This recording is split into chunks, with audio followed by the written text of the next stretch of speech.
విశ్వాసంలో బలపడాలి అంటే దేవుని మాట వినాలిగా, ప్రార్థనలో కూర్చోవాలిగా, దేవుని సన్నిధిలో గడపాలిగా, దేవుని వాక్యం ధ్యానం చేయాలిగా, దేవుని వాక్యం వినాలిగా. మరి దేవునికి స్తోత్రం. మొదట మన మనసు మారాలి, దేవుని మీద ఇష్టపడాలి, దేవుని వాక్యాన్ని ఇష్టపడాలి, ప్రార్థన అంటే ఇష్టపడాలి, దేవుని సన్నిధిలో కూర్చోవడానికి ఆసక్తి కలిగి ఉండాలి, దేవుని సన్నిధిలో ఏదైనా ఒక పని చేయడానికి ఆసక్తి కలిగి ఉండాలి. అప్పుడు దేవుని యందు విశ్వాసం కలిగి ఉండడానికి దేవుడు అవకాశం అనుగ్రహిస్తాడు. దేవునికి స్తోత్రం. మన మనోనేత్రములు వెలిగించేది కూడా దేవుడే. దేవునికి స్తోత్రం. పోయిన వారం మనం ధ్యానం చేసుకున్నాం. మా కన్నులు తెరువు ప్రభువా అంటున్నాడు భక్తుడు. బ్రహ్మపత్రికలో అంటున్నాడండి చక్కని మాట. వినుట వలన విశ్వాసము కలుగును. 10:17 వచనంలో. అయినను వారు ఏం చేశారట?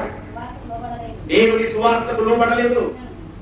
దేవుని వాక్యం వినాలి, దేవుని మాట వినాలి. ఆయన శిలువను కూర్చిన వార్త వలన మనుషులకు విశ్వాసం కలుగుతుంది. దేవునికి స్తోత్రం.